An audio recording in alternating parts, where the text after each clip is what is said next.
Hello, this is an interview with Alan and Jay from AB Builders in Greenford, who are stripping a church using the infrared paint stripper system.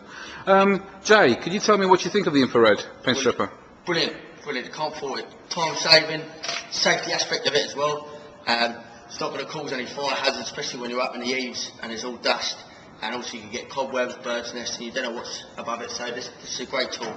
And how much time do you think you've actually saved on the project? Days at least. With a heat gun, compared to a heat gun where you've got, it's only using maybe a 50mm radius, whereas this, as you can see the size of it, yep. You're just going to, that compared to a heat gun, this is going to be 10 times quicker. Great. And what about nitromorse, Alan? How much have you actually saved on the cost of nitromorse using this system? Oh, absolute hundreds, I should think. I mean, that stuff isn't cheap. I mean, this is well worth its weight in gold, I'll tell you. It's saved time, you haven't got to put the nitromorse on, you haven't got to wait for it to bubble, and that machine outside, the cherry picking, the cost of that per day, waiting for the nitromorse to move, is costing more money. And by using this machine, that saved that machine for at least 2 weeks on this particular job.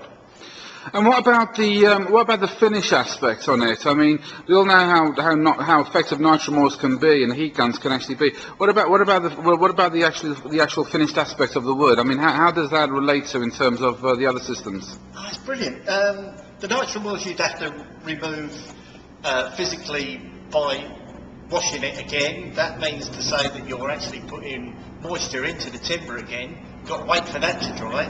This dries it straight away. Comes off like in a sheet, absolutely tremendous. Ready to sand down again. Yeah, just to give it a nice sanding, and that's it. And are you ready to paint on that straight away afterwards?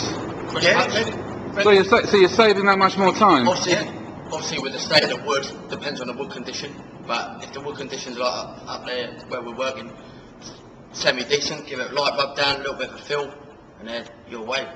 That's a good point, actually. Does it only require a light sand down? Yeah. Depending on the wood, depending on the state of the timbers that you're actually stripping, whereas the timbers up there, they seem to be fine, especially the window sills. You just give it a light rub down, a little bit of a fill, and there you get your away painting.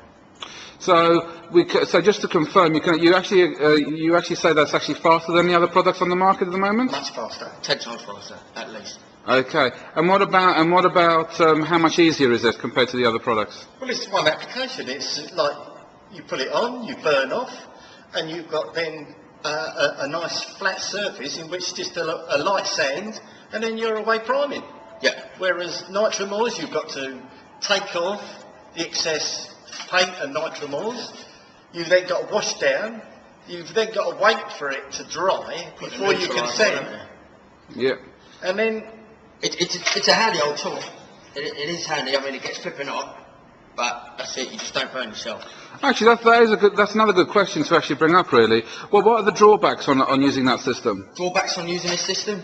Getting around tricky little corners. That's the only thing I can say. If you've got a tiny little corner to get into, you have to hold it there, and it's obviously going to burn and heat around the area when you do want to or you don't want to. Whereas in our case, we do want to take everything off, so it doesn't matter to us. But if you're in a tight corner and you only want a little bit of paint off, not the tool to use. But then again, saying that, we're going to use a heat gun in a small little corner, and then maybe nitromorse. You're going to burn. You're going to start taking off things you don't want to take. You're going to burn. You could set fire to something, and this thingy, well, we left it on there for maybe, I don't know, 20 seconds. Still no fire, no even burn mark. Just safe as a hazard, I reckon. It doesn't scorch the timber. That's another good thing about it. It doesn't scorch the timber. That's great. So, if you actually had other paint stripping jobs again, would this be your main without tool? Without a shadow of a doubt. The time it saves is unbelievable. Okay, thanks very much, Alan. If you actually, would you be prepared to actually, we'll stop there. I did that. Wanker.